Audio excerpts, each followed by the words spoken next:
Good afternoon. I'd like to welcome everyone to our council meeting on May 28th, and I'll state the time is 1 o'clock. I'll now read our land acknowledgement. We respectfully acknowledge that the township of Asphodel-Norwood is located on the Treaty 20 Mississauga territory and the traditional territory of the Mississauga and Chippewa nations, collectively known as the Williams Treaties First Nations, which include Curve Lake, Hiawatha, Altarville, Scugog Island, Rama, Beausoleil, and Georgina Islands First Nations. The Township of Asphodel-Norwood respectfully acknowledges that the Williams Treaty First Nations are the stewards and caretakers of these lands and waters in perpetuity, and that they continue to maintain these responsibilities to ensure that the health and integrity for generations to come. We'll now invite everyone to pause for a moment of silent reflection to prepare for the meeting ahead and as a gesture of respect and contemplation.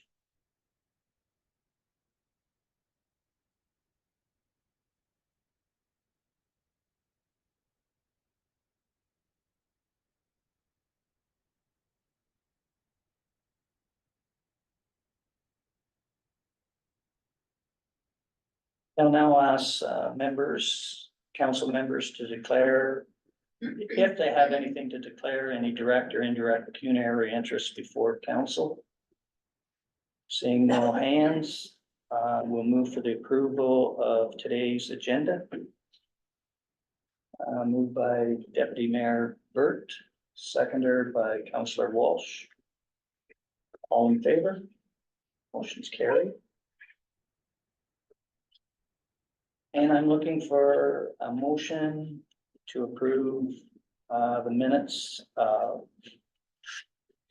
today's agenda as amended. The meeting minutes with minor revisions for the regular meeting minutes. Okay, As advised. as advised. Seconder.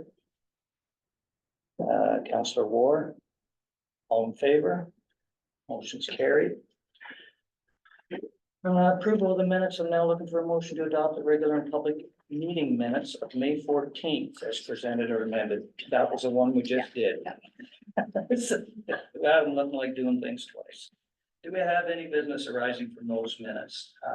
Deputy Mayor Burt. Thank you, Judy Mayor. No, I just wanted to let people know when, from the minutes from last time with R4, when, our treasurer spoke about the PSAB and the closure of the landfill and that report, and I'd asked about the monitoring of it. So he immediately got back to me, so I just wanted to share that with everyone. So he went through the monitoring. It was by it's been by Cambium and GHD and some others. And for the one that has been closed for a while, it looks like it has a contamination lifespan of 60 years, but the peak concentration occurred in the mid-1980s, and it will likely continue until 2040. So it's certainly well over that 25 average years. And anyhow, I can send that email to you, Melanie, and then you've got it for the minutes. But anyway, thank you, Jordan, for sending that to me, and it's just something that will carry on for a long, long time, well beyond when we're sitting here. So thank you. Does anybody else have any business arising? No. All right, on to the consent agenda. We have correspondence items C1 through C9 and the library board minutes of April 15th and cultural and heritage committee minutes of April 30th. Do we have somebody to approve as circulated or amended? Councillor Walsh. I'll approve with comment on C1 and C6, please. And Councillor Ward. I will second that with comment on C6, please. Okay, Can I add one? yes, C5. C5. All right. Councillor Walsh, C1. Yeah, just from the Asphodel-Norwood Public Library report that the Youth Advisory Committee has started, and I think really just for me is just looking forward to see what that group comes up with for some ideas to keep the youth in our community entertained and doing something they want to do. Very good. And I'll let you carry on with C6. Yeah, with C6, if I can just correct to you, Ed, the new building code, any really significant changes or just minor tweaks? Through you, Mayor. I think I heard that there was about 2,200 new changes, but they're just minor. It's like shuffling the deck. Okay. I think the last time was, the building code's been redone about 7 times in the last 50 years. And so, this is the existing building code came into play January 1st, 2014. So it's 10 years old and they do amendments all along. Okay. But this is shuffling the deck and harmonizing it with the National Building Code. That's why there's so many changes. And Councillor Ward? Thank you for you, Mayor. It was a question for Alan, and it was in C6, the proposed new regs for the Ontario health teams. And I was just wondering if there was any more information that may be coming forward. I see that AMO submitted comments, and I was just wondering if you knew how, like, anything coming back or when that would occur. To Mayor, I haven't seen anything specific that I think is necessarily gonna be to our advantage. Is one that we're monitoring, and if we do see anything, I have not seen a specific timeline from anybody on just when we're gonna be seeing anything, but as it comes in, we'll keep you guys in the loop, and keep you informed as best we can. Thank you. Deputy Mayor Burt, C5. Thank you, through you. And this question for either Ed or Alan. When it comes to the affordable housing bulletin, it looks like affordable housing in our municipality, $341,300. Do you see or foresee or anticipate developers taking advantage of this in our area with building that type of housing and not having the DC charges apply, or have you heard anything? I'll let it take a shot. first. Okay. If there's something I need to, I'll do it. Through you, Mayor. Okay. I think if, the only way that you would ever see that type of housing here would be like a condominium building where you'd have, 30 units in one building or something where you could get the costs down. Right. Because, to build a brand new place and put infrastructure in for $341,000, there's no profit in that whatsoever. No, there isn't. And so the incentive to do that is to be nice. And so it's possible that somebody that's really nice, a lot of money may come by, but I think the chances are slim in that, but that's just my own view. Through you, Mayor, I would agree with what the CBO has just said. I can say in any of the conversations we've had with any developers, they're very preliminary at this point. I don't get the impression that that's something any of them are thinking about at this point in time. and that was my assumption as well, because they're in the business. They have to pay their employers, materials are cheap and that's kind of what I heard, it's a good idea. It's, you want to get those housing starts for affordable housing, but in reality, it just doesn't seem to be happening. And you cannot build a residential unit for 340,000. It's not gonna happen, so, thank you. Right. And everybody was in favor of that motion? Was that carried before? Yes, okay. Moving along to delegations, and I think Michael is outside the door. Lost him. You want to just say Lori up there? We have a delegation with us today, representatives from the Royal Bank, with a presentation to the medical center.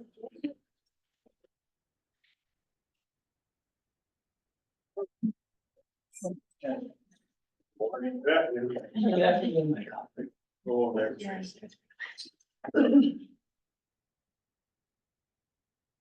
The official spot.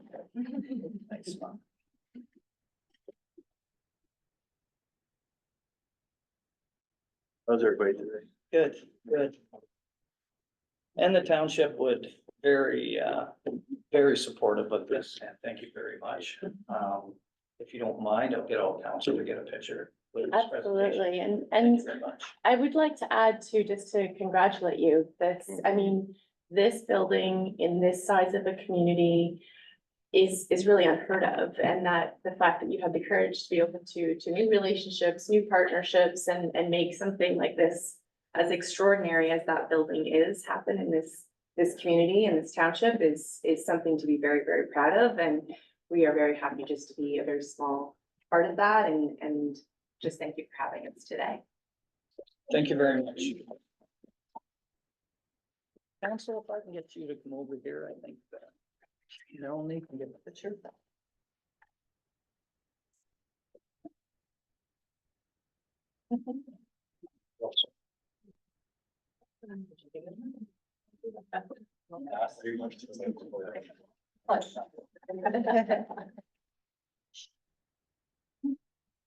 And again, thank you very much. Yeah. Pleasure, my pleasure. Thank you on three. Yeah. One more. Thank you. Thank Mind if you. we take one more time? Absolutely. Yeah, maybe you can- I will email that. Yeah, that'd be- Yeah, of course. Yeah, Okay, Thank you. good. Thanks so much. Thank you. Yeah, I know. You too, No, it's all Susan. good. Thank you so much. Oh, thank you. Nice to meet you all. Yes. And I know Dina Honey was excited to come down. I believe she's here next week.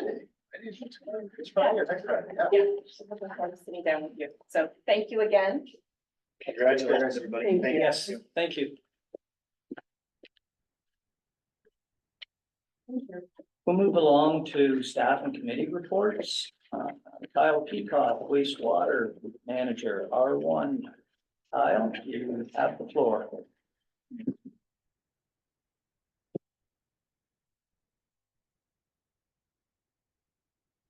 All right, through you, Mayor.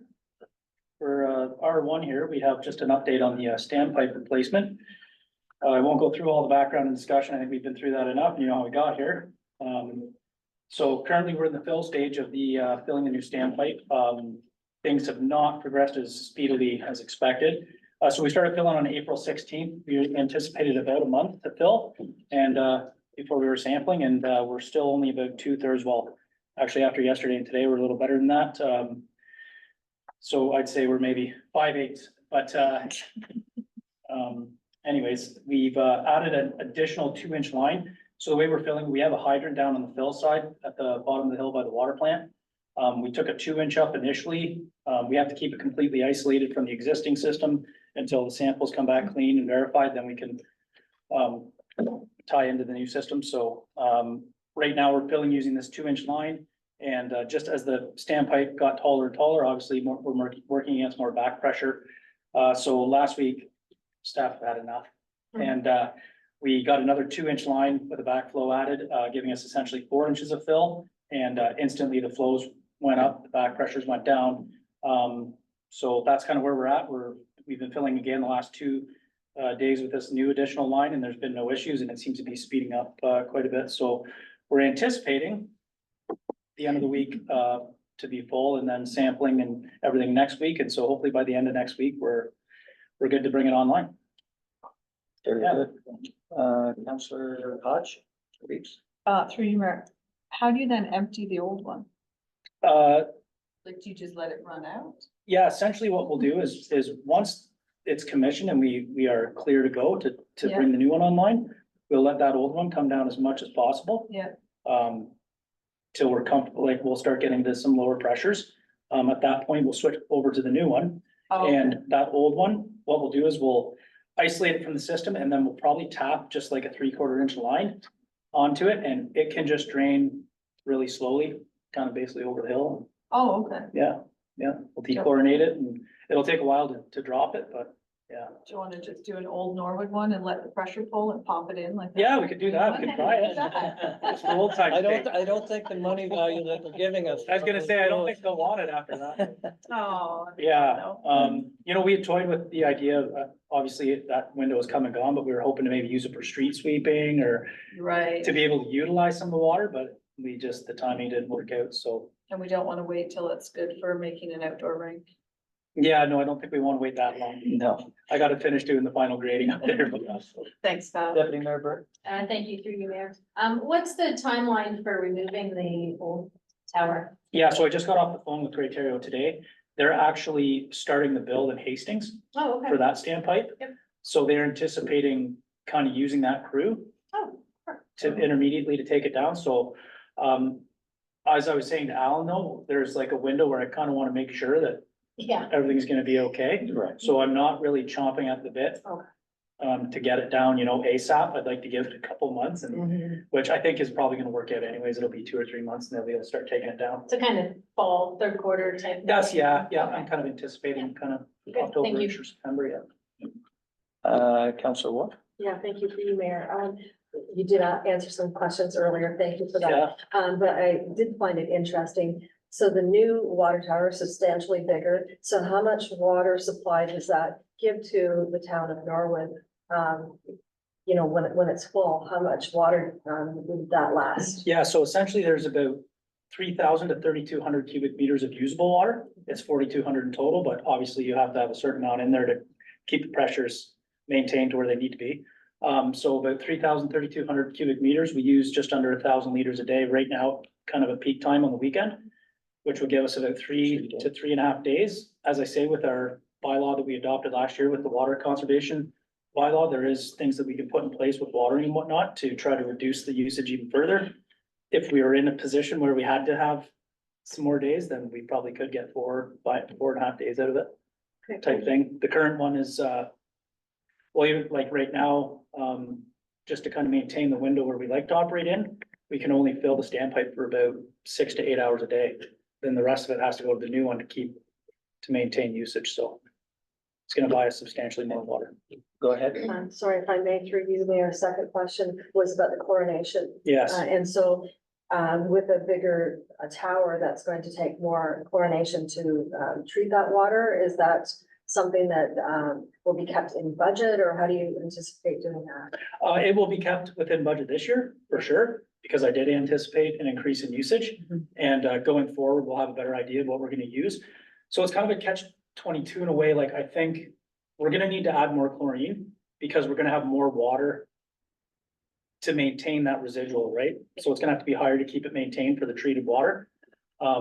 As we actually use more water, we may actually use a little bit less chlorine because it's gonna be fresher in there all the time, right? So it's just gonna be a balancing act when it kind of comes online, how much we're gonna, currently we use about 10 liters a day. So it's such a small, you might use 11 liters a day. You know what I mean? Like a liter of chlorine goes a long, long way. So, yeah, Yeah, thank you. no problem. Any other questions? None? All right, we have a recommended motion that the council of the township of Asphodel-Norwood accepts this report for information. Moved by Councillor Walsh, second by Councillor Hodge Greaves. All in favor? Motion's carried. Kyle, we'll let you continue on with the main sanitary pumping station design options. Okay. Through you, Mayor. So R2, this is regarding RFP 2023-01, the main sanitary pumping station design options. So giving you guys a chance to go shopping here. So JL Richards currently, they're doing the design and whatnot for the pumping station force main, as you guys know. We awarded that last year, September, for that contract. So they have put together 4 proposals for us here, 4 options, as far as what that pumping station could look like downtown. Obviously, you guys saw the prices here, like they do kind of go up significantly with each option. The first 2 options, there's no additional engineering costs, as you'll see. So they're included in that RFP that we've already agreed to. Where you do get into the additional engineering costs is when you get into option 3, another 45 grand, option 4, an additional $100,000 of engineering fees for that design. Essentially, I just wanted to give council kind of some ideas of where we could go with this, the options that are on the table. And these are the 4 that they've kind of proposed. As I stated kind of in my conclusion, I'm leaning towards having the equipment in a building, just for longevity of equipment, for health and safety reasons. Like you start climbing up those platforms in the wintertime, in the middle of the night, icy, miserable, -40. It's just, and on those PLCs and stuff, you're into heated cabinets. If the heater goes, you're getting calls out there because fuses are blowing and things are failing, so. My option would be to have it, all the equipment enclosed. As you can see, that would be option 2, which is an additional cost of, what do we have here? An additional cost of about $300,000. So that would be on the capital. But zero costs on the engineering portion of it. Obviously, it's hard to award one of these options when we don't know if we're getting the funding yet, because that might dictate which one we want to go with. Yeah, so I'll skip over my recommendations. Yeah, staff's preference and recommendations from a health and safety perspective and for the operations, maintenance and longevity of associated equipment is to have it enclosed. So that would be option 2, 3, or 4. Much of the required equipment is sensitive to moisture and major temperature fluctuations, which makes it a building a much better choice. So from a budgetary perspective, my recommendation would be 2, as it's kind of a bit of a compromise between, it's not Cadillac, but we're not getting into a Kia either, so. Sorry for anybody.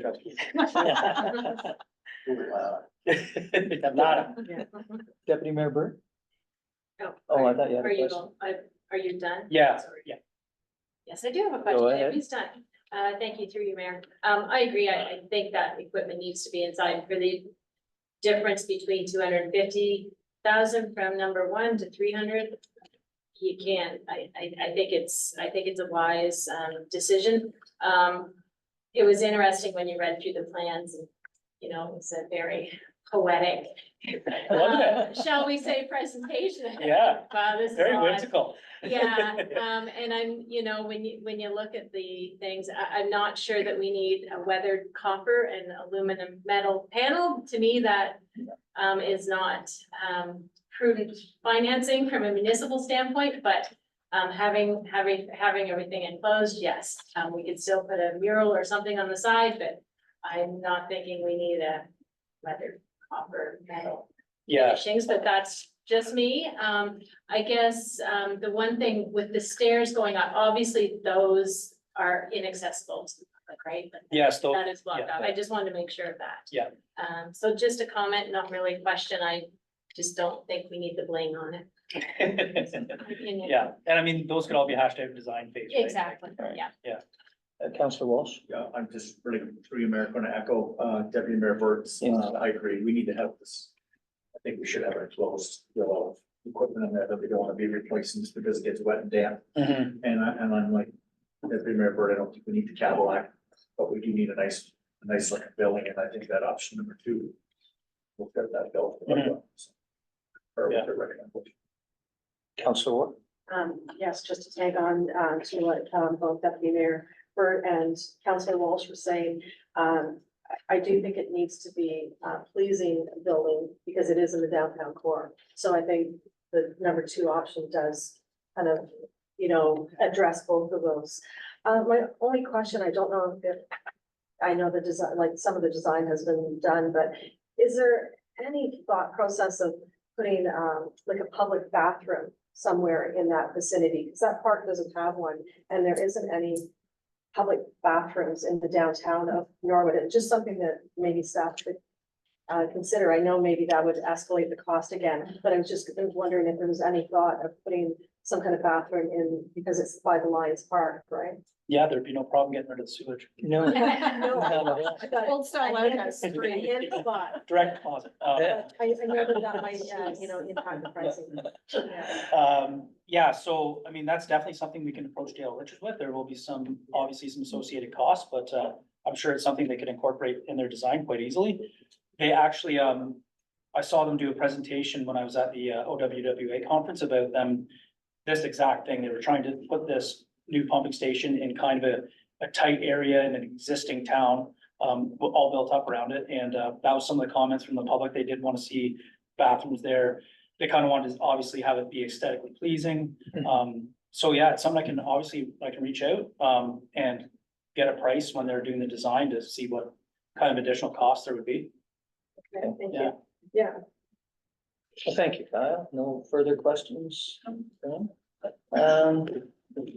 The recommended motion is that the council of the township of Asphodel-Norwood receives this report for information, and further that the council selects one of the four options presented by J.L. Richards and Associates, which I think council is pretty well done right now. So can I have a mover on that, please? Motion, Councillor I'll Walsh. put it on and we will select option two. Yes. Yeah, through you, Mayor. It should be specific, if you're making a Specific, recommendation, okay, recommendation it's should be specific. Option number two, Yeah. with the modifications. I was just gonna say with possible addition of a washroom depending on. Cost. Yeah, and looking at some other options with regards to Right. Yeah. stylizing. Excellent. Okay, all in favor of that motion? We have seconder, Pardon? we have seconder. You had Barry and Deputy Mayor Burt. All in favor? Motion's carried. Excellent, Thank you guys. very much for your time. R3. Consent B 38 24, add our chief building official and planning coordinator, please go ahead. Okay, thank you, through you, Mayor.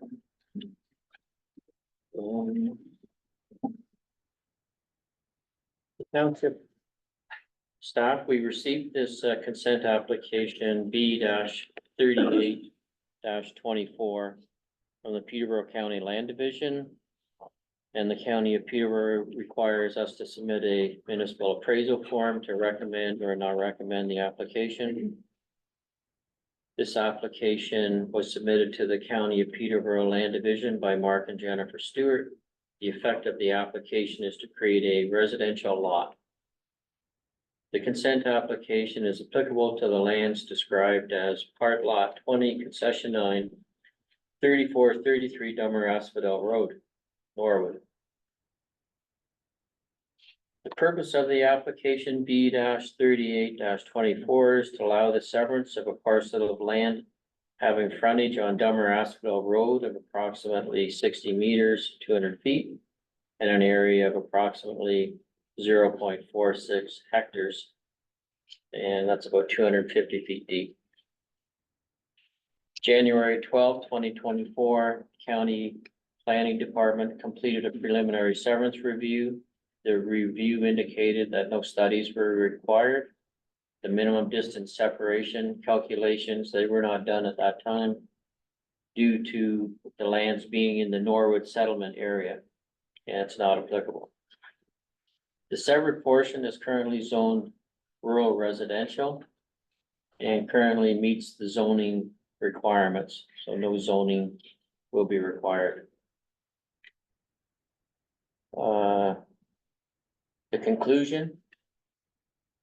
It's the opinion of township staff that the severance application meets, that this severance application meets applicable law requirements, conforms to the provincial policies, county official plan policies, township of Asphodel-Norwood official plan policies. And staff have completed the municipal appraisal form to recommend the consent application. I met with the acting roads manager today, and the sight lines are good for the entrance. It's pretty flat, and the sight lines are great, and there will be an entrance required at a later time. And if there's any questions, I'd be happy to answer. It's a beautiful lot in a beautiful Yeah. location. Okay, we have a recommended motion that the council of the township of Asphodel-Norwood accepts this report for the information, and further that the council directs staff to provide a municipal approval form for the County of Peterborough Land Division. Councillor Ward, Yes, I make that motion with a recorded vote, please. okay, Thanks, Edna. seconder, Deputy Mayor Burt, Councilor Ward. Yes. Mayor Wilford, yes. Deputy Mayor Burt, Yes. Councilor Hodges, Yes. and Councilor Walsh. Yes. Motion is carried. Thank you, Ed. You're welcome. Moving along to R5. R5 2023. Or sorry, I went ahead. R4. I knew you were on here twice, Ed. Go ahead, Ed, with R4.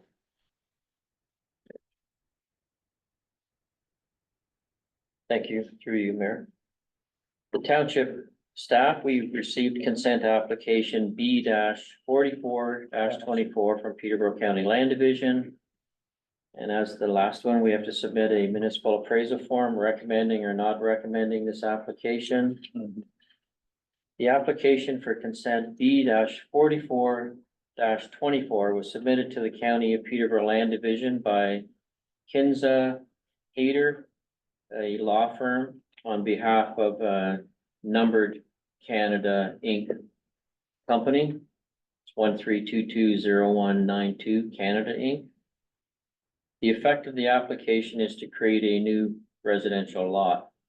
Consent application is applicable to the lands described as Part Lot 19, Concession 8, 130, County Road 40 in Norwood, in the township of Asphodel-Norwood.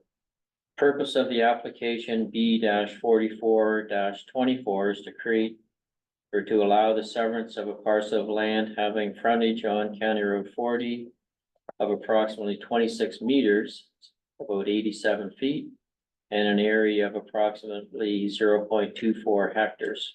So it's a very nice big lot with a lot of area and has a lot of good potential.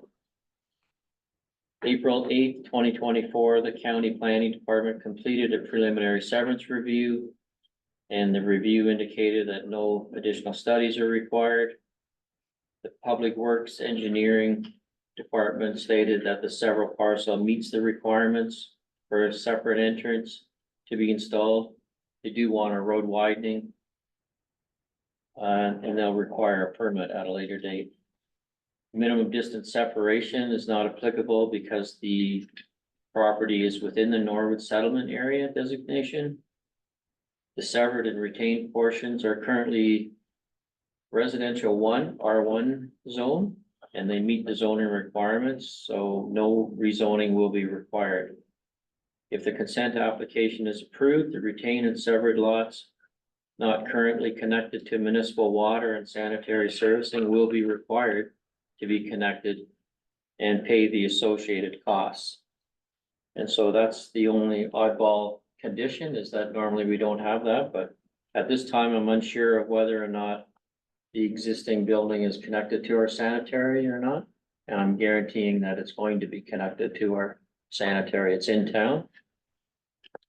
The conclusion, it's the opinion of township staff that the severance application meets applicable law requirements, conforms to the provincial policies, county official plan policies, township officials, township of Asphodel-Norwood official plan policies.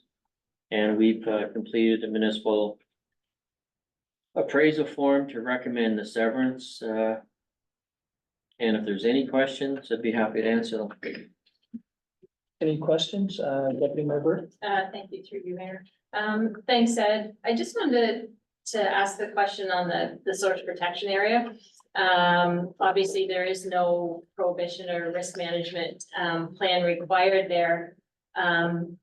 So would that be different if it was not being hooked up to municipal sewer and water?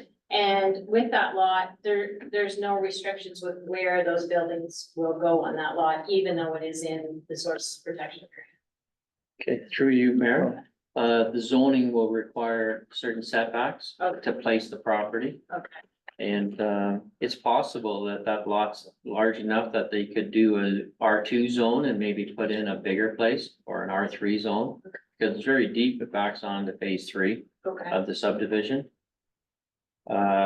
With respect to the source water protection, you can still have a septic system and a well in a source water protection area, like in Trent View Estates or different spots in the township, in the rural area. You can still do that. The main thing is that they don't allow an oil tank. So like if you have, when they do a building permit and they present what they are heating with, it'll be natural gas, I assume. It's the most economical. If they proposed an oil furnace for the building permit, they would be told no, and source water protection would back that up saying no. Okay, and then that's when there'd be the risk management plan put in place for that, and Yes. required. Okay, thank you very much. So you need, in order to get a building permit, you need a notice from the Source Water Protection Agency, Terry Fox, the inspector. And she makes the people aware they can't have that oil. Just like a commercial business couldn't have fertilizer or other products like that, or a new gas station couldn't be built type of thing. Good, thank you. Any other questions? Okay, the proposed or recommended motion is that the Council Township of Asphodel-Norwood accepts this report for information. And further, that the council directs staff to provide municipal approval form for the county of Peterborough land division. I have a mover, please. Councillor Hodge Greaves, Councillor Ward, With recorded vote, please. recorded vote. Councilor Warren. Yes. Mayor Milford. Yes. Deputy Mayor Byrd. Yes. Councilor Hodge Greaves. Yes. Councilor Walsh. Motion is carried. Thank you very much, Ed. You're welcome. Thank you. Now we'll move along to R5. Jordan, 2023 year-end variance. You have the floor.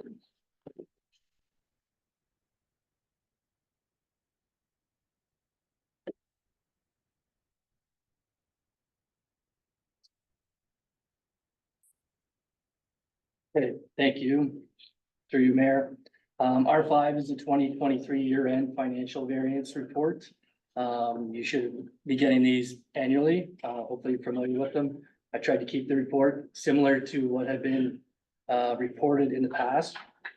This report summarizes how the corporation operated in calendar year 2023 compared to the approved 2023 municipal budget. The financial position of the corporation will be detailed in the financial statements provided to council by the auditors later in 2024. So at the moment, the audit is planned for next month. And after that, we should have all the numbers. The final operating surplus deficit is determined during the final audit.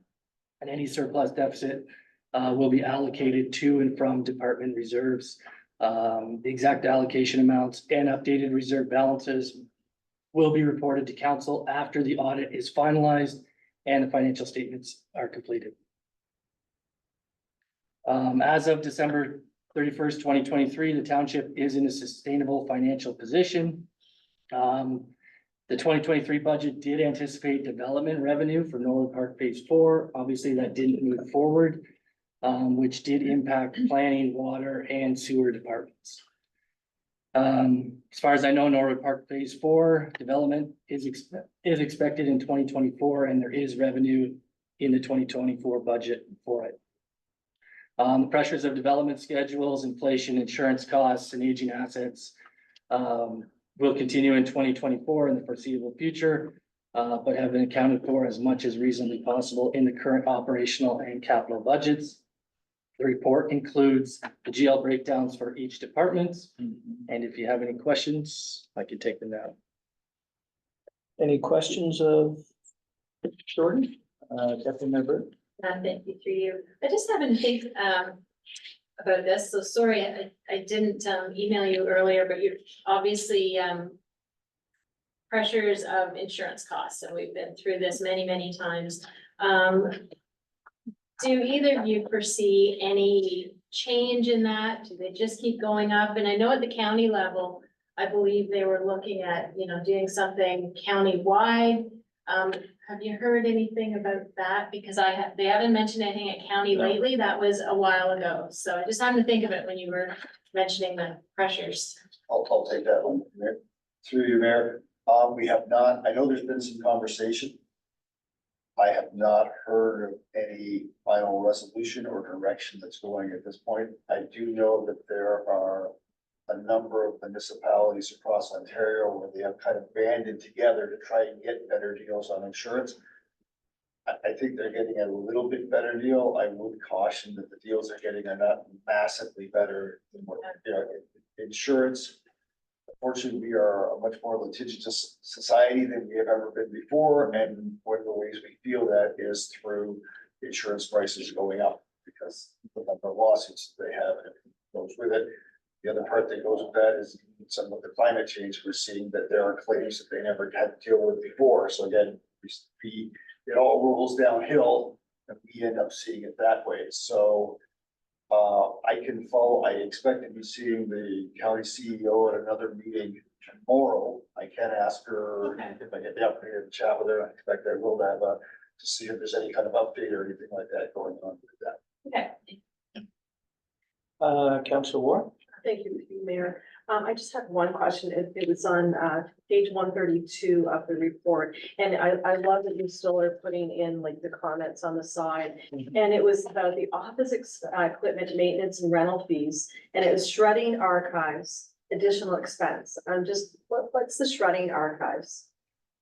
Through you, Mayor, sorry, what was the page number? It's on our agenda. It's on page 132 and it's a quarter of the way up. And the percentage of was, let me see, 162%. And it says shredding archives, additional expense, lease usage. And it was under administration.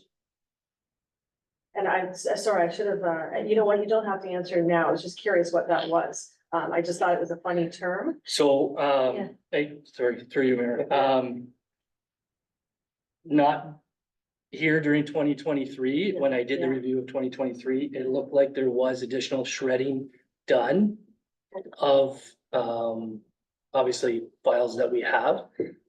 So in this case, almost 13,000 was hitting that account line. My guess would be that it wasn't budgeted in year, it was unexpected. And, that's the explanation for the variance. Okay. And I'm wondering too, Councillor Ward, if some of that shredding would have been done from the old medical center when they finally went through. I don't know neither. I don't think that would happen until after January 1st. Yeah, to be fair, I would have thought that would have been more of a 2024. Or, I Yeah. mean, that. One of the biggest challenges the new treasurer I've had is. This wasn't our budget. We're doing our best to try it. And I know you guys all understand that and appreciate that, but this is one of the challenges that. Not having put this budget together, not having put those notes in. We don't know exactly, going forward, we'll have a much better for 24, for 25, then better will be our work. We'll be able to give a much better comment on it. And I apologize for not reaching out with that question prior to that. It just caught my eye and it was like, that's really an odd line and just the language. And so I was just curious. So anyways, I appreciate you trying to answer that now. Through you, Mayor, I can get you a breakdown of that account line. That's no problem. Off the top of my head, I'm just going off of the comment, so I can definitely let you know the details around what makes up that 13,000. That's not a problem. Fine, thank you very much. Councillor Walsh? And this is just more for interest of the rest of council. I had asked Jordan, under the parks budget. We had a federal grant, student wages that we budgeted 8,400 for, but actually received nothing. And actually Jordan graciously advised me that fortunately we just missed it, I know with all kinds of changes to staff, we missed the deadline for applying for that. So we were not eligible for 2023, but we were for 2024. Go ahead. Through you, Mayor, yes, we have obtained the approval for the funding in 2024. When I looked into this, because I wasn't here, it sounds like the date for application had changed from previous years. I'm not 100% certain on that, but that was what was relayed to me. And moving forward, I can assure you we will answer. Alan? I can comment on that one because I know previously, but yeah, they moved it back about 6 weeks. Asphodel-Norwood was not the only municipality that kind of got caught on that. There were other municipalities because they did back it up. I know that Okay, where I was previously, we did apply for it and we had to get it early, but I know a lot did miss. thank you. Any further questions for Jordan? Okay, council, I'll state the recommended motion that the council of the township of Asphodel-Norwood accepts this report for information. Mover, Councillor Ward, seconder. Councillor Hodge agrees. All in favor? Motion's carried. Jordan, we'll let you continue on with R6, 2024 first quarter financial variances. Thank you, through you, Mayor. R6 is the 2024 first quarter financial variance report, very similar to the last report. This report summarizes how the corporation is operating after the first 3 months compared to the approved 2024 municipal budget. First 3 months, obviously January, February, and March of 2024. I am meeting with department managers monthly to review department budgets, to call out any significant variances in department operations and to ensure reporting accuracy in these reports. I will try to provide for the remainder of 2024 some line notes as we meet with these managers to kind of help council understand what's going on. There's only so much room for me to put in the report, so if you do have any questions regarding the notes, feel free to reach out to me and I can explain it. To note, in the first quarter of operation, there are many front-ended expenses, including insurance and memberships. You can see this impact on the administration, fire, and recreation budgets, as these departments have the larger insurance budgets. The facilities department variance is due to unbudgeted capital renovation and equipment costs for the new medical center. And also, capital expenditures will occur later in the year, mostly due to timing and seasons and that kind of thing. So it's a bit premature at the moment to get an accurate picture of the capital impact on the corporation at this time. Just to summarize, again, we're in a sustainable financial position following the first quarter of operations. Most of the budgeted capital projects, will be invoiced in second quarter, third quarter, fourth quarter. And at that time, we'll have a better indication of the capital breakdown and its impact on the approved 2024 municipal budget. If you have any questions, I'm happy to answer them. Any questions, councillors? No? Okay, I'll read the recommended motion that the council of the township of Asphodel-Norwood receives this report for information. Councillor Walsh, Deputy Mayor Burt, all in favor? Motion's carried. Moving along, thank you very much, George. Moving along to R7, strategic plan progress update. Our CAO, Alan Newt. Through Mayor, this is just, a regular update on the work that's being done on the strategic plan. So really, we're just looking for council to receive this report. But I will go through some of the highlights, and if there's any questions, then I'm happy to address them. This plan was drafted back in February of 2022. It is scheduled to run until the end of this year, 2024. One of the things I will be bringing in Q3, probably August, September-ish, will be a plan for what do we do for the next couple of years after that. I'm a big believer that strat plans should be attached to terms of council. That way, if the new council comes in, they are not coming into somebody else's strat plan, they come into their own strat plan. So I don't want to get ahead of myself, but recommendation later in the year will probably be just to manage something from 25 and 26, and then we'll follow the plan from there. So I did want to highlight some of the work that's being done in the strat plan since I've gotten here. So I think everybody's aware of the healthcare side of things. A lot of work's been done on medical center and everything that goes with that one. So you can see that one there. Community programming side of things. We've got lots of community support and expanding youth initiatives. As was mentioned earlier, the youth advisory group is being looked after through the library. I know in conversations with the CEO of the library that she was very excited about that group. I want to say it was 7 or 9 young people that she's got 10 now. No, not. 9, All each. right, there was a thumb there, Counselor, Each so I of didn't them see for the the thumb. meeting, but 9 I in said total. 7 or 9, yes. So, but I know she and I've had a couple different conversations about that. She's quite excited about that group, and I think we're gonna see some really good stuff come out from them, so I'm excited to see that as well. Continuing support and expanding collaborating for seniors initiatives. So we did receive a New Horizon senior grant for almost $15,000, which has been used to support some of our lunch and learns and seminars for seniors. So that's an important one. And collaborate with the public library board. So one of the things I do now as the CEO of the library, and I meet every 2 weeks just to go over our regular agenda to say, how are things? And I think that has been a positive for everybody. We have a better idea of what's going on in the library. They feel more included with the township staff. I think that's working out well for us. Ongoing engagement with the public through community events. We had our family day event. We've got Showcase Asphodel-Norwood coming up. We had a Earth Day and Provincial Day of Action on litter back on May 14th. We've also got Canada Day, the Pumpkin Parade, Scarecrow Roadshow, Holiday Market, and Light of the Township are all coming up between now and the end of the year. So I think we have demonstrated, will continue to demonstrate a commitment to those community activities. We also have Trails Day coming up on June 1st. Now, our Trails Committee is suspended for right now, but there's still work that's going on in that area.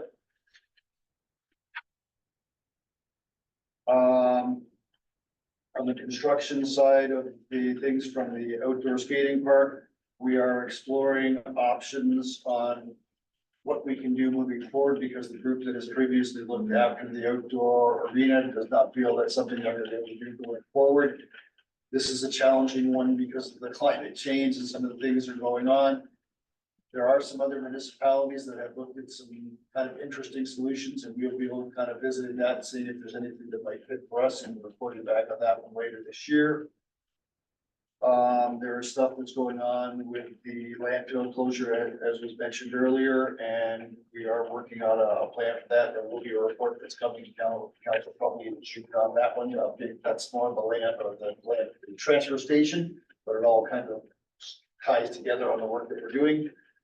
For the next meeting, the master facilities plan will be coming to council as well. So that's part of our emergency management response. They will have some things to say about the potential for a new fire hall and everything that might be involved with that. So we can save that at the next one.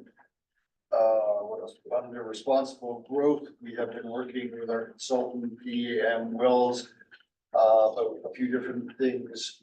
And there will be a report coming from council on that. We also had the new water standpipe, which was a really big one that came online this quarter. As Kyle mentioned earlier, hopefully in the next couple of weeks, we'll actually be able to switch it on and we'll be good from there. And one of the big pieces that we got done back in April was the grant for to the province on the Houston funding. So we hope to hear back from that sometime this summer, but that is sitting with the province, and that is, the province gets back to us, the province gets back to us. We accept that. Look forward to working with our provincial friends. So there is an aquifer capacity report that will be coming around the new wells, and you'll be hearing an update about that later in the year. On the proactive financial management side, one of the things that was done early this year, the new treasurer was hired, the deputy, and myself as deputy treasurer, so we came in during Q1.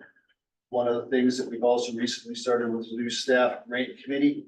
So we've got everybody at the table. What we're looking to work towards is having a spreadsheet of all the grants that we've applied for, whether we were successful, whether we weren't. And then an update will probably come in September, October to council on that. You'll get a chance to take a look at that. But like I say, just tracking it better, I think, will help everybody because they'll have a better idea of what's going on with it. One of the other things we're looking at under accountability and governance is we're working with PSD citywide to get our asset management sorted out. We have a regulation with the province that is a report that's due on July 1st. So we are working towards having that done for them. We'll give an update when we get a little closer to July 1st on just where we are with it. But that we did meet with them earlier this week. That's one of the things we're working on there.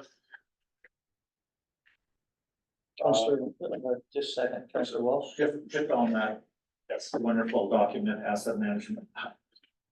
You said summer, it's due. It is due July 1st. Where do we feel, where's your comfort zone at? I'm not exceptionally comfortable, I'll be very honest. We have a lot of work to do. We are committed to trying to get the work done. We will be submitting something on July 1st. Whether it will be what I would consider 100% document or more of a work in process. I probably lean a little bit more to a work in process, but we will get some. I think as long as we can show the province that we're putting work in, that we're doing. If we did, for the municipalities out there, unfortunately, there will probably be a couple who don't put anything in. That's who the province will go knocking on the door first. We don't plan on being one of those guys. We will make sure we have something in. Is there still work that will continue after that, and will there be updates that will be provided to the province? Definitely. Okay, that's right. Thank you. Great. So one of the other things that we've been working on is building our partnerships and increasing communication with our business community. So I've been attending the PAC meetings. We've been working with them. One of the things we had was the breakfast back on October 31st, which was well attended. We got a lot of positive feedback from that. So we hope to be working toward more things like that to include the business community. Now, one of the agricultural side of things within the plan, one of the things is support on farm diversity uses. We have sent an email out to Mike Torrey of the OFA, inviting him to come to a council meeting and speak with us about some of the work we can do with them. So we're hoping to hear back from him in the near future and get him on the agenda for you. Under citizen engagement, one of the things that we've been making sure is the quarterly newsletter and the year in review are continuing to go out, which they have been doing. So I think we're definitely checking those boxes off. There's a number of pieces in there. Those are just some of the ones that I highlighted, and particularly because they're some of the ones I've been working on since I got here. If there's any questions on anything in the document, I'm happy to do my best to try and answer them. Any further questions of Alan? No? Seeing no hands, recommended motion that the council township of Asphodel-Norwood accepts this report for information. Councillor Ward, Councillor Hodge agrees, all in favor, motion's carried. Alan, I'll let you continue with R8, staff fire and volunteer appreciation. Thank you, Mayor, and through you. Actually, you're gonna be stuck with me for the next few, actually, so I will go through them as best I can for you. The next one I have is a report on for staff fire and volunteer appreciation. So as an organization, we have a long history of recognizing our volunteers, recognizing our staff. And really what I'm getting at in this report is that as new CEO, my plan is to continue to do that because I feel that is a really important piece. When we reward and acknowledge people for their contributions, they feel recognized and valued. We are a small community. If we want to make sure all of our volunteers, all of our staff, everybody knows that the effort they're putting in is acknowledged and is appreciated. So there've been a number of different things that have happened in the past. At one point, there was a dinner that took place. In 2023, we did a catered lunch for staff. We made a donation to the Asphodel-Norwood Fire Association toward an event that they do. Committees and board, a luncheon has been hosted at the end of the term of council. So basically what I'm proposing is that we'll be doing something very similar this year. We'll keep the three groups separate. We'll acknowledge them in their own ways, but there will make sure there definitely is some acknowledgement and recognition that goes out there because we couldn't get the work we need to get done without some of the help that we get from these people. So our conclusion, just recognition and appreciation are important components for a successful organization. The township is proud to have a tradition of acknowledging the contribution of its members, and it's imperative that this practice continues. If there are any specific questions, I'm happy to address them. Councillor Ward? Thank you, Mayor. Just the point 3, I guess, I don't know if it's a recommendation or what happened in 2023. The committees and boards, there was no luncheon. Like, I don't know if the wording was. Well, no, I think we go there because I believe it's based on the term, and I think No, we had it yearly. oh, That doesn't, right? We always hosted the. Oh, I think the intention going forward, forgive me, through you, So, Mayor, yeah. is that would be the practice going forward, that we would honor our committees at the end of their term. That's something that was, At the end of their term, but here it says at the end of the term of council, and some of the committees are 2 years, not okay, 4. sorry, then we can make that correction because the intent was at the end of their term. Yeah, but in here it says that, so that I was getting mixed up because the number 2 was a donation to the Asphodel-Norwood Fire Department in December. I was like, okay, I know that happened. I know that there had been a catered lunch for, I guess, staff in the town hall, but I was like, number 3 didn't happen. Right, okay, no, Okay, so- I hear what you're saying, so no, Yeah. the intent was that would be this December. Because Okay, for the ones that are 2-year terms, I think that's all of them. yeah, This, Except the library board. except for library. And cemetery, and cemetery. boards are 4 years, so cemetery and library are 4 years. So cemeteries board as well, That's okay, my- which, that may be changing anyway. Well, there's another report coming up on that. one, Yes, So, yes. but yeah, so we can change that. I understand where you're coming from and we can adjust that as we go forward. Okay. Any further questions? Just thinking about that, so seeing how that's broken down, is there any appetite, and I'm just throwing this out there, because I don't know, to have all of those three things come together as one? Like just a luncheon, not, I think the dinner in the evening and the dance, that's done, like I think we've done that enough, and that definitely needs to change. I'm just wondering if it makes for a more cohesive unit or not. Throwing it out there, I don't know what the thought of staff is, fire, I'm just throwing it out there. So through your mayor, there are pros and cons to that, and I've seen it done both ways. I think the piece you kind of run into is if you combine them all, none of them feel they got special attention. If you separate them, you can at least acknowledge specifically. This is now, the con on that one is that sometimes, well, the one group got more than the other group is, it's always a balance, it's always a Yeah. line that we try to walk. I don't think that necessarily one way is the right way and one way is the wrong way. I kind of went by what we had done previously. So last year they had done them individually, so that's what I was sort of sticking with this year. It really, I mean, if council would like them done all together, then we could, it's not a big change to make that happen. So it, like I said, there is no right or wrong from my point of view. It's, Yeah. I think the important part is the acknowledgement happens. Yeah, it's done. And I'm just, it's been, well, the staff was November, and that was when Candace left, I believe. The fire did it in December, and hopefully we can do it for committees and boards this year. November and December is so busy, so I'm just wondering, do we bump it up to, end of October or 1st of November? Or I'm just throwing ideas out there. And you know what, I think I'm okay with splitting those up, and let's try that for a while. I'm just wondering of the timing, because everyone gets so busy come mid-November on. With through you, Mayor, the one thing I was thinking about on the staff side, and I have to be honest, that's sort of the one I focus a little bit more on, was that I was thinking maybe some kind of barbecue in September. Yeah. Something Yeah. like that. Mhm. Toying with it right now. So what I can say is I can go back, I can maybe try to flush out a little bit. I mean, this is pretty big and broad. Oh, I yeah, wanted to make sure that council was on board and it was something that, okay, that's the direction. But now, if this is what you say, we're going to do, keep it three like this, I can go back and start flushing it out a little bit more to say, okay, what does that actually look like and when does it actually take place? And I would agree that from that middle of November to the end of December, boy, that's a past 6 weeks. yeah.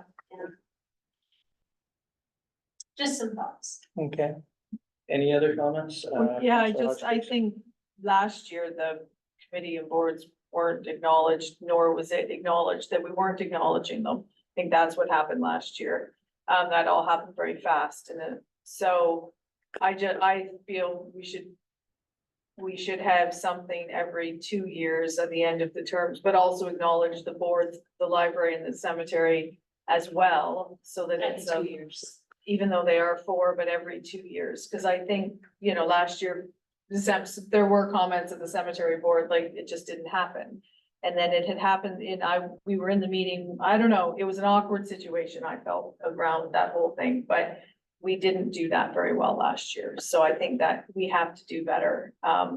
It's a lot of time, it's a lot of energy, and we can't, this community runs on volunteers, and we have to set a good example. So I think, yes, we have to do it every 2 years, but tell people that that is what we're doing, Yeah. so that they don't feel slighted, which is what inadvertently happened last year. Councillor Walsh? Through your mayor, and I'm gonna build on what Councillor Hodgkins said, is, there was people on committees that were a little disappointed. I get a few calls, like, what's going on, saying, well, nothing. And we should have acknowledged some of that, at least there's nothing going on, but there will be a plan for next year, so I love the idea that we now have a plan that we can follow and stick to.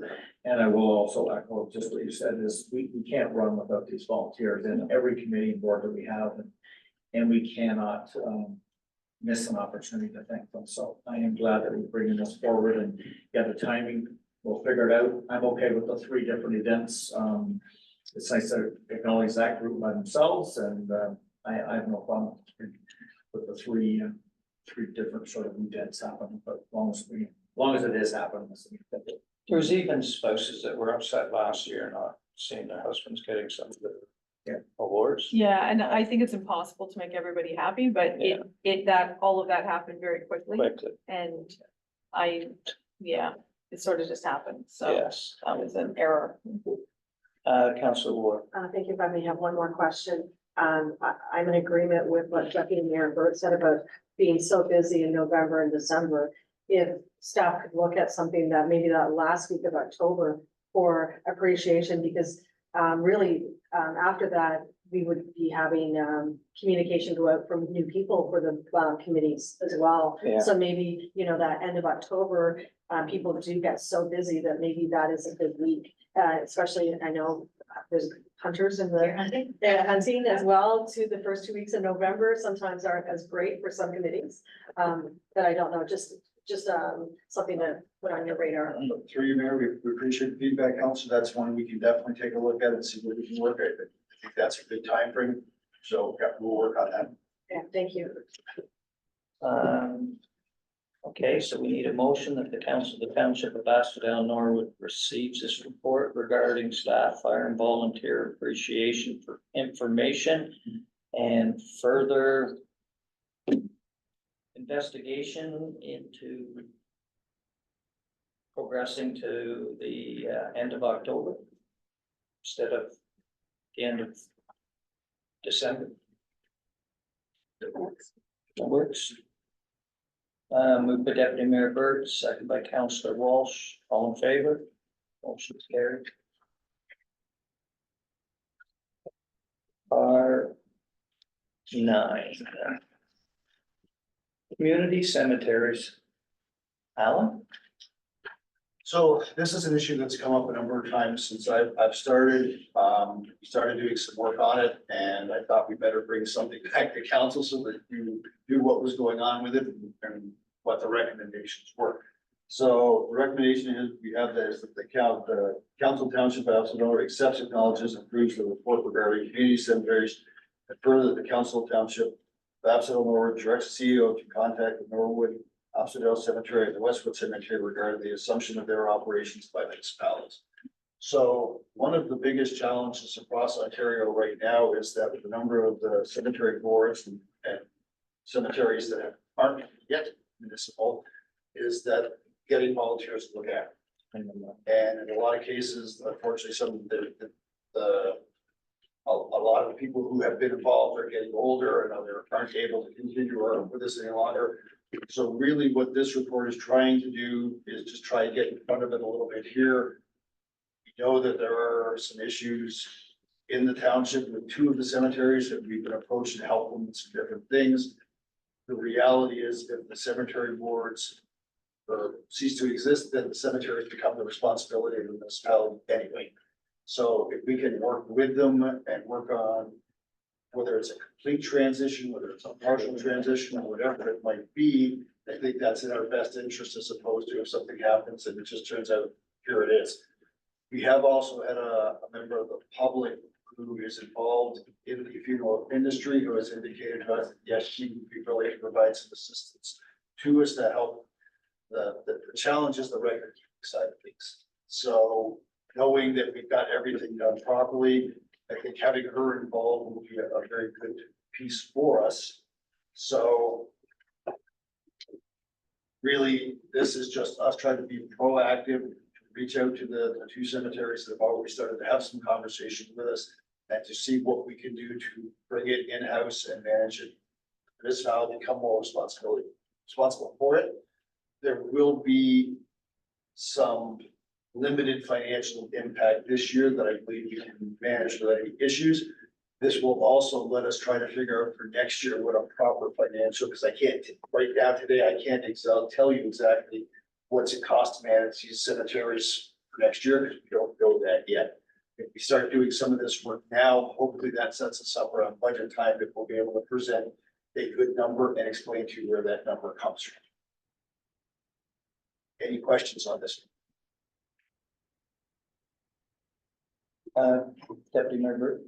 I think there's lots of questions, lots of concerns, and not really sure where to start, but you've mentioned the record keeping, which is huge because, you know, you have these big maps, you have the plots. Yes. Is there, yeah, I'm sure it's out there, specific I- cemetery software I just, that, I believe I know where you're going and through there. Yes, there is. Okay. That's one of the things that, again, the person who's working in the industry, we've had some conversation with them. There are a couple of different. Really, what we would look to do is try to tie it into the GIS system that we use for the county. right? So that's sort of the goal. What it's gonna take to get there is sort of gonna depend on just what shape the records are in. So that's, I think it's a little premature for me to comment on just what we would do, but we are definitely looking at something along those lines. Okay. Any further questions? Counselor Walsh? Westwood. Yes, Where, I know we've had some discussion with Westwood, where's it sitting right now with the Westwood? there has been, I've made clear that they have an interest in this. There's some concern out there. I've spoken with the chief building inspector around what do we need to do from his side. They are working on some of the pieces. I have not, I'm waiting for an update back from him. But I also wanted to bring this to council. Basically, I'm looking for a formal endorsement that, yes, we need to start doing this work. And it's not, we'll go ahead and do it, then come back to council and tell you it's done. We're letting you, keeping you in the loop, and then kind of working from there. But once I get the approval on this, then we'll sit down, reach out to them again. Probably get everybody in the room, and try to work from there to see what we can look at. Counselor Ward had another question. Yes, thank you, through you. Mayor, I was just wondering, what happens if there's an abandoned cemetery on a concession road? That someone comes to you and says, I found the tombstone, and it's on a property that, you know, maybe the township has no idea that there's a cemetery there. What is involved then and what happens? Okay. Well, first thing I'm gonna lead with is, I am not a cemetery expert, Yeah. but I have been done more reading about cemeteries than I ever thought I would. So, which is okay. There is, oh, I'm gonna get the name of it wrong. The BAO, Thank you. yeah. So we would, if somebody found something like that, we would contact them to see if they had any record of the cemetery previously. We would go back, we would check any records that we had to see. Did we know about the cemetery was there and it just got lost, misplaced? I was made aware last week of one that we have that is, what I understand, abandoned. And that's sort of been one we're going to include in here, but it is separate from these two. I just found out about it, like, say, last week. So really, we do our best to confirm that it was a cemetery. If we get that confirmation, then we end up taking it over and everything that goes with that.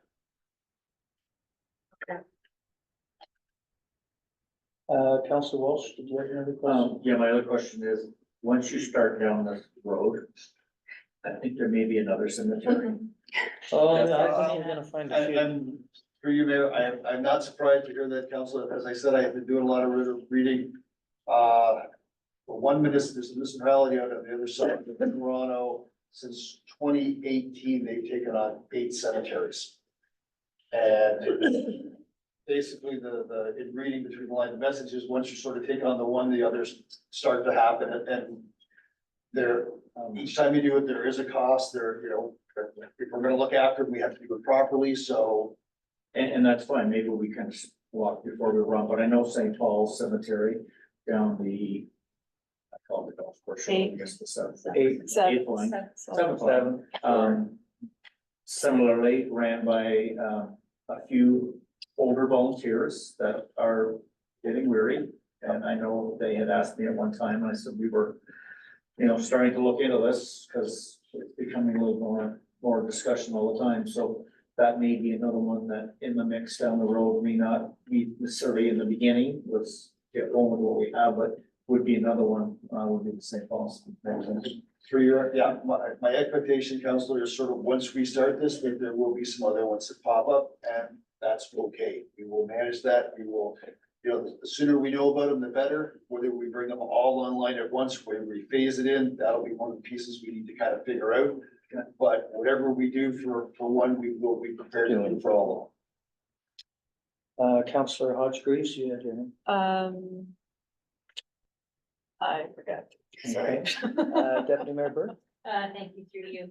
I know we had sent a letter to the province requesting funding for this, and I know we actually got a letter back about that. Is that something we should be doing on an annual basis to request some funding as, like, and it's obviously not just us, it's every municipality in the province, 444 of us. Would, you know, every once in a while, adding a little bit of pressure, or reaching out to our MPP help? Is it a provincial thing? Is it a federal thing? I'm just kind of curious because it costs money. Oh, yes. Through your bit, I don't think it ever hurts to keep our friends in the province aware of the challenges that they're dealing with. I have not seen or heard anything that says that there's a strong interest on their end going on from this kind of thing. They are aware. Again, it's no secret. It's across Ontario. It's not specific to us by any means. A lot of communities are having the same issue. It's always been viewed as a more local municipal kind of issue. But maybe there isn't, seeing as we're all having the same problem, maybe there isn't, and maybe that's an AMO, Roma kind of conversations and just like that way with the province. Councillor Hodge-Greaves? Through you, the BAO, I know it's doing advocacy around that. And I was on a webinar with them and they also said that, you know, if someone buys a land and discovers a cemetery, get as much money out of the people who own it, because they do have an obligation for the care and maintenance funds. And sometimes municipalities do your best is what they were saying, get as much money, you need the care and maintenance funds legally. And the money should come, so their advocacy piece is around, you have to ask, you have to try and get as much money when you're taking the cemeteries on, abandon, because you don't actually want people to officially abandon them. You want to work with them so that their money comes with you, comes with them, so that's what, this is much better, it's very much more proactive in. Through me, Mayor, yeah, that is all the reading I have done on the issue, but the one piece I think everybody recommends, the more proactive you can be on it. The more communication there is between the parties, the better outcome you're gonna get. The challenge becomes, once they're abandoned, I mean, the record piece is challenging enough. When you have people there, you can ask questions. When you don't have anybody there to ask the questions, or you can't find big pieces of data, that becomes even more problematic for you. Okay. Thank you, Alan, for that report. That was a lengthy one. Recommended motion is that the Council of the Township of Asphodel-Norwood accepts, acknowledges, and approves this report, and further that the council directs the CAO to contact the Norwood Asphodel Cemetery and Westwood Cemetery regarding the assumption of their operations by the municipality. Moved by Councillor Ward, second by Councillor Hodge-Greaves. All in favor? Motion's carried. Community farms and our artesian markets update now. Please go ahead, our tenant. So through you, Mayor, again, one of the things I first started hearing about when I got here back in February was about a farmer's market, a community market. I went to the BAC meeting that came up and we had some good conversations there. We talked about a number of different things. At the last BAC meeting, I think they wanted to make sure council had been looped in so that everybody knew what was going on. And then hopefully after we've had that, I will go back to them. I will give them an update on any questions, comments you have. And then we will continue to try and move this one forward. The big piece here that since I've got the piece I talked about is there is a difference between a farmer's market and a community market. So with a farmer's market in particular, it's about the number of local vendors and the agricultural piece, the food piece that they do versus if you have a community market, you don't necessarily, you lose in some ways, you gain in other ways, I guess. You don't necessarily have some of you can't work with the big market food, but you can still go off and you can still do stuff with a community market. So if council has a strong feeling one way or another, this is an opportunity to share that with me, so I can take that back to them. We had talked about a number of different locations, so the locations, I've included pros and cons for each one of them. If council has a strong feeling on one of them, then I'm happy to take that back to the group as well. The goal for the municipality would be if we can get a market up and running, that eventually we would be able to help everybody. They would move to then a kind of a steering committee, which the municipalities would support. I have done markets in a couple other communities, and really what we did was kind of, we got everybody up and got everybody kind of walking, and gotta walk before you can run. And then once we got them going a little bit, they were able to kind of take it on. We kind of slowly pulled back. We still support them the best way we can, but it gives them an opportunity to, when we were talking about volunteers just a while ago, this is that same kind of stuff. So what we're looking for here, well, first of all, what we're recommending is the focus on implementing a community market in either the community center or the parking lot across from town hall. There will be some work involved in getting market up and running, but it is not a huge financial commitment.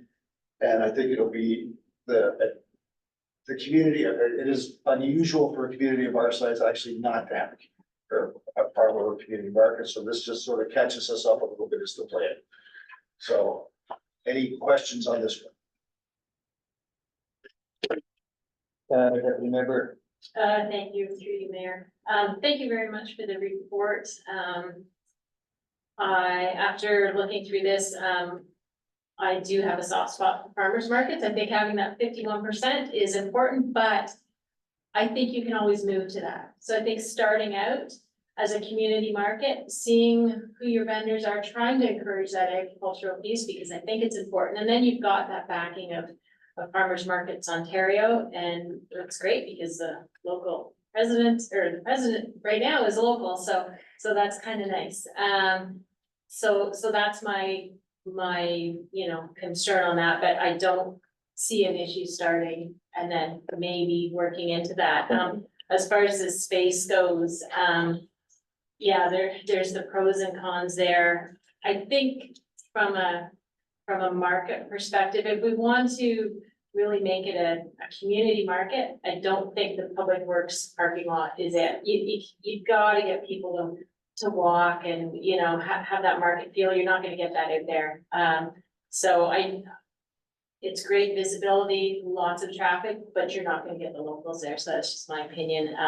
And just from a market vendor, it's really nice if you can sell with having your vehicle there and not having to unload and go park. So I'll just leave that there with the group. So that's just one thing. As far as washrooms down there, like I think we could probably afford another porta potty for the year at this point until we get a washroom at the new pumping station. So those are my comments. No real questions. That's my comment. Councillor Walsh. Basically just gonna echo what Deputy Mayor Burt said. I'm kind of like thinking the same way, as we really don't know what the demand is right now or who would come. So if we went to farmers, it's like we might have too narrow of a focus to start with versus starting community, which is a little more of a broader appeal. And that's not to say we can't eventually have it become strictly a farmer's market. So I like that approach. And for me, the same thing, parking lot downtown makes sense. Yeah, washroom, I'm sure we can swing to put a washroom in there until we have our pumping station washroom. And it's also close to all the other businesses in town. So it's an opportunity for them to maybe get some additional exposure of traffic in town, walking uptown to buy something else from other local businesses. Councillor Hodge agrees. Yeah, I would support what Councilor Walsh is saying with the local and Deputy Mayor Burt. I think it's quite important that it's near the downtown. I think we should be supporting our local businesses that work really hard and are huge financial contributors to small organizations. As a member of the skating club, all the local businesses donate to our organizations, and I think the township should support them economically by helping to drive traffic into that area.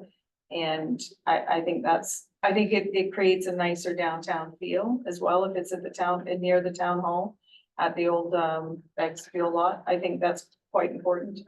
I know up here, it's nice and clean but if you don't know it's here, it's not connected to the downtown. It's not connected to Highway 7.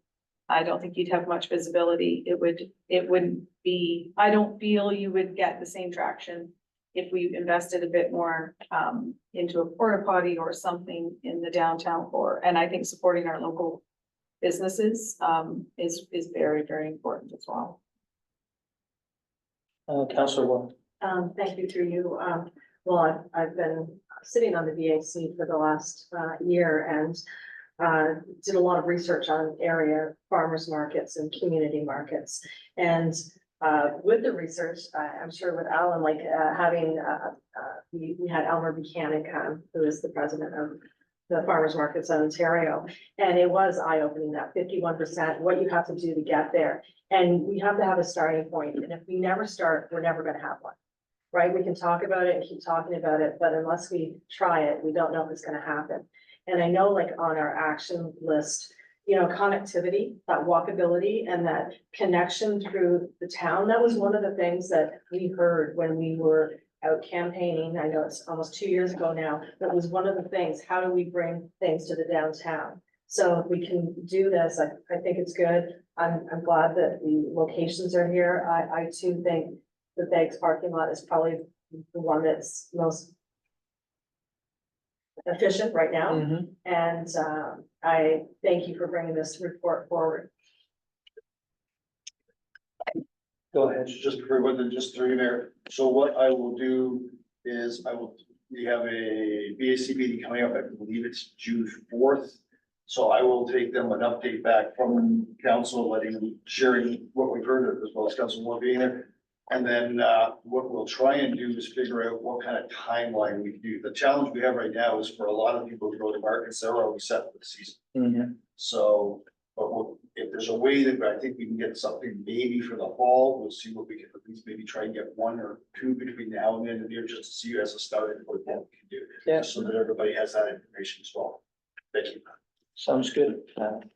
I state the recommended motion that the council of the township of Asphodel-Norwood accepts, acknowledges, and approves this report, and further directs staff to continue working with the Business Advisory Committee on the community farmers and artisans market. Mover. Councillor Walsh, and second by Councillor Hodge agrees. All in favor? Motion is carried. R11. Yes, that would be me again. sir. Yeah. Thank you. Through you, Mayor. Really what I have here is accepting. So every municipality in Ontario has a delegation of authority. The last time the delegation of authority bylaw was updated for Asphodel-Norwood was 2018. So a lot has happened since 2018, particularly in the last 6 months. So what we've done here is basically just go through everything and update it so that it, with the changes that we're recommending this now, accurately reflects what would happen as of today. So if by adopting an updated delegation authority bylaw, current operations or initiation will be accurately reflected. So that's really what we're trying to get to. If there are any questions on this one, I'm happy to address those. Any questions, councillors? None? Okay, the recommended motion is that the council of the township of Asphodel-Norwood accepts, acknowledges, approves this report to update the delegation of authority by law for municipality. Mover, Deputy Mayor Burt, Councillor Hodge Greaves, all in favor? Motion is carried. Alan, you get one more for the cat. I have the final staff report, management action list. Right, so through you, Mayor, this is one of our regular ones that we do for each council meeting, so this is just our management action list. We had a fairly full meeting for this meeting. Our meeting on June 11th, I think, is going to be a fairly full one. There are a couple pieces I'm going to highlight. So our facilities master plan, which has been postponed a couple times for a few different reasons. We are expecting them on June 11th. The update I saw at the end of last week was that they would be coming for the presentation, so we expect that to happen on the 11th. I know there have been some questions around the Business and Community Recognition Awards, so we will have to report for that one for the June 11th meeting as well, so that will hopefully address some of the concerns there. We are hoping to have a recommendation for the June 11th meeting also for our scholarships, but right now we ran the ad one more time to try and promote applications because we have been a little late on them so far. So if you do know anybody who's interested, I would highly recommend encouraging them to put in for it. It does close on Friday, I believe it is. So those are some of the things that we've got coming up. If there are any specific questions on anything that's on the management list, I'm happy to answer any of those questions. Alan, I have one question, and that's the Peterborough County OPP Detachment Board update. You're gonna have something for June 11th. Well, I hope you do, because I'm on that board and I haven't heard a thing. It'd be nice to enlighten me. And I mean, this does tie back to the change the province made about how they were doing the police force. Right. So there has been some back and forth going on. The last email I saw about a week and a half ago, I think they're getting close. Their terms of reference are just about done. I think they're getting close to calling their meeting. I'm kind of hoping that by June 11th, I'll have a little bit more meat on the bone for that update. But there are a few little pieces, and I think it wouldn't be bad for council just to get a bit of an update and revisit on where we are on it. So that's my plan for June 11th. Okay, thank you. Any other questions, Councillor Walsh? Or through Mayor, the facility master plan on June 11th, unfortunately, I will not be able to attend that meeting because I have a work commitment, but when we receive that a little earlier than just like, I know we get our council package on Friday, and that's fair, but is there a chance we could get that one? I can see what I can do for that one. Sorry, through you, Mayor, I can see what I can do. I can ask them that. Worst case scenario, I can supply you with a draft that's up in the high 90s to give you a pretty good idea if we can't get anything before that, but I can follow up with that. Deputy Mayor Burt? Thank you, through you, Mayor. I just have a question, and it's actually not on here, so this may not be the place to do it, but, Councillor Warren mentioned about the teeny tiny summits. There's a few in or coming up. Yep. A few years ago, pre-pandemic, when it was back, we were in the process, and I think we had it nailed down, and we were going to host one. We did it through Carolyn Cutterborough.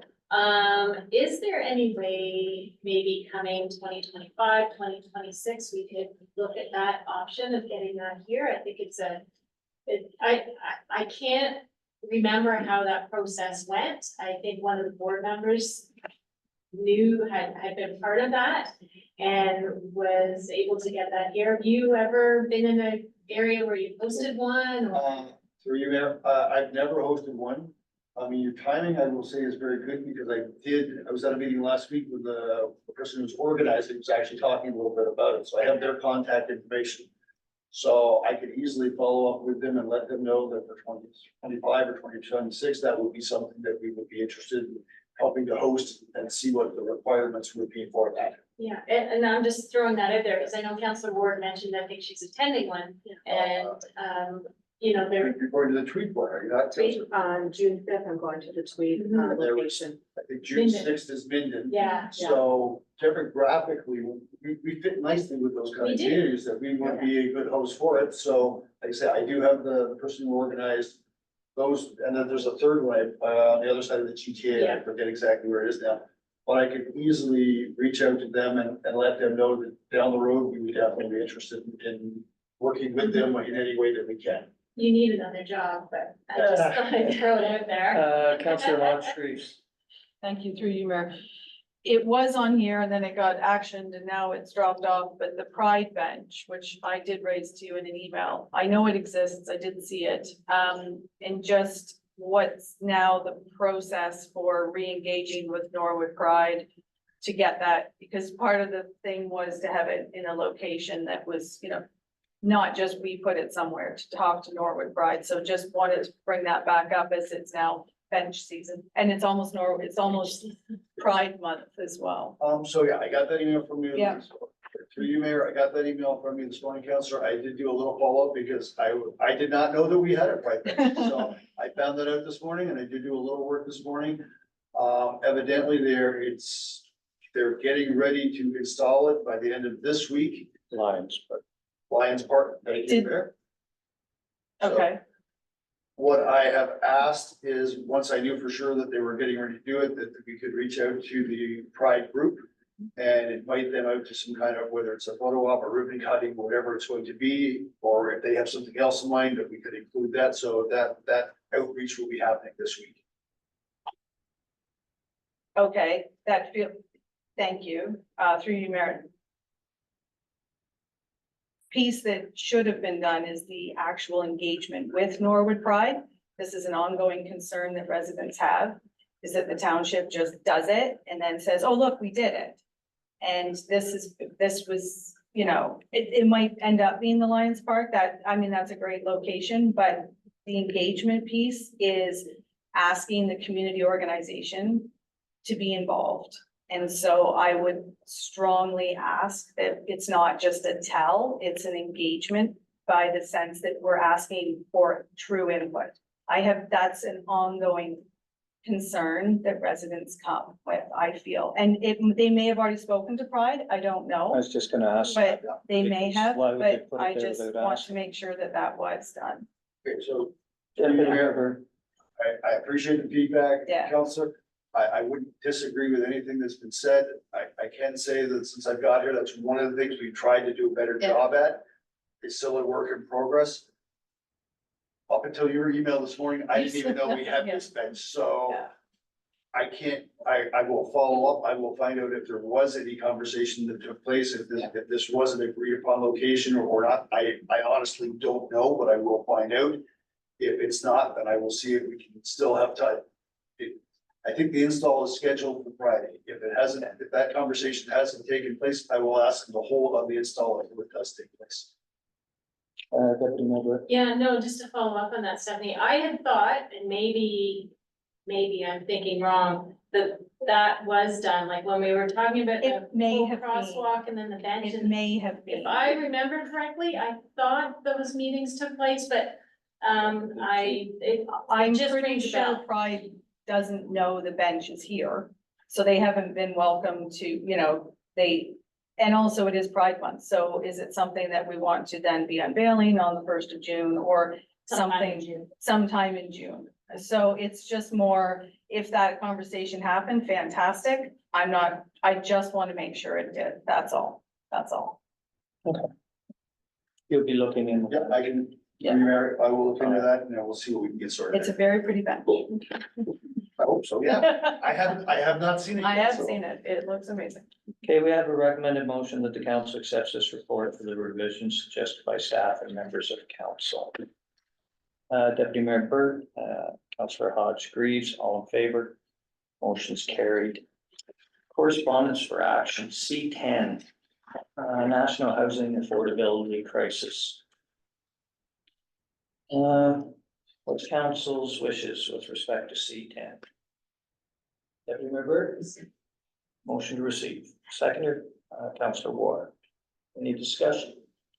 All in favor? Motion's carried. C10, council liaison reports. Does anybody have anything else they would like to bring forward? Councillor Walsh. Yeah, just a reminder, from the Special Events Committee, Trails Day is now part of. The Trails Day is this coming Saturday, June the 1st, 10 a.m. to 1 p.m. up at our transfer station. There will be guided sensory walks from Nature Nancy at 10 and 11:30. Lions Club supporting with the barbecue, and the Asphodel-Norwood Public Library will be there with trail packs. And the second one is just regarding showcase, just a reminder again, showcase is Saturday, June 15th, 10 to 2. here in the community center, rain or shine, so there'll be some exhibitors inside, some outside, but we've got lots of people, lots of businesses and community organizations coming, so I look forward to a good day. And an opportunity to thank our title sponsor, which is Tony Town Car Wash, for sponsoring this valuable event for our community to really showcase our businesses in our community. And then just the last one, I'm sure we've all received it, but Peterborough County are having the Township Council Information Day on June 20th. Thursday, June 20th. So you know, I think by no 10, and I'll probably do the 3 to 5 p.m. Edition on that day. So, I was gonna mention that after here, Barry, but that's fine, you've done it. Councillor Ward. Thank you, through you, Mayor. Just, upcoming, I am attending that teeny tiny summit on June 4th in Tweed, so I'll bring back a report to council later. And I wanted to mention that on June 8th and 9th, the Heritage Center will be open. So that's our next open weekend. We're open both Saturday and Sunday from 10 to 2. So if anyone wants help with some research or come to visit, we shall be there. And I'm also Community Futures on June 24th. I don't know if anybody's attending that. It's at the new Community Museum with the tour. So I had signed up for that because I don't know if I got it because of the VAC, but thought it would be interesting to attend. So thank you. That's it. Deputy Mayor Burt. Thank you to you, Mayor. Just as I'm sure all of you knew, the mayor and I attended the Peterborough County Recognition Awards on May 16th, and we had 4 groups, families, individuals recognized. Youth was Helen Genge, agriculture was Vanderview Farms, the Vanderhurst family. The community volunteer was Diane Anderson Campbell, and the business leadership was Sweethearts Bakery, Sarah and Andrew Scott. So I just really wanted to put out there, thank you to the council members. We sat around the table and threw names out, and then the 3 of you divided up the nomination duties. So I just wanted to thank you for that. And then there was a special accounting award for those of you who didn't read, from Windsor's Dry Cleaning. They took all the blankets and sleeping bags from the PCCP when they gathered them up, the paramedics, the blankets for people, and they cleaned all of those free of charge. There were over 1,100 pieces that they did, and this is a young couple, brand new in the business. They bought the business, first or second year in business, and they graciously did that. So I thought think that the was number a. was 1,600. Oh, was it blankets. 16? Okay, I thought it was 11. So it was a lot of, there were a lot of blankets and sleeping bags. So those were cleaned and delivered. And so I just wanted to give you an update on that. So, and thanking you for doing the nominations. So thank you. Anybody else? No? Okay, CAO clerk list. Alan, Melanie, Jordan, pretty well. I. Pretty well got it all. And Melanie? No, I'm good, thank you. Okay. General business, does anybody else have anything to bring up under general business? No? Okay, we're now going to move into a closed session to discuss an item regarding personal matters about an identifiable individual, including municipal or local board employees. This is in accordance with section 239-2, section B of the Municipal Act. At this time, it's 2:42. May I get a motion, please? Deputy Mayor Burt, Councillor Walsh, all in favor? Motion carried.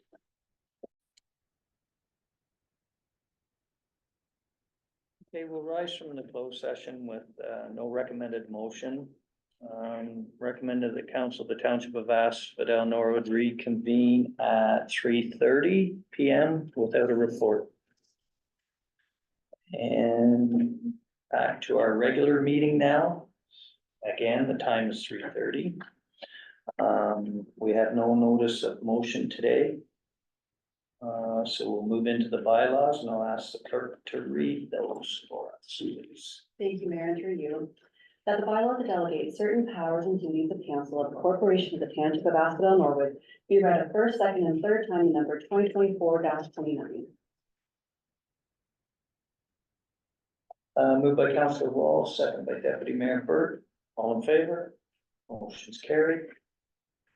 That the bylaw to appoint members to various boards and committees in the Township of Asphodel-Norwood be read a first, second, and third time and numbered 2024-30.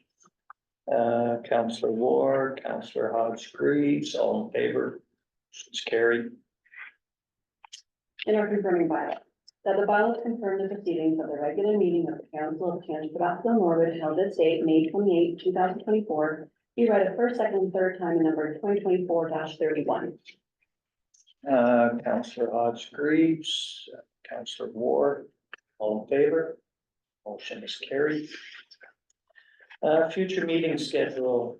You've all see the future meeting schedule. Concludes our business for the day. There's no questions on the meeting schedules.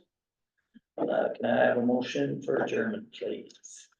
Deputy Mayor Burt, Counselor Hodge Greaves, and the time is 3:31. All in favor? Motion's carried.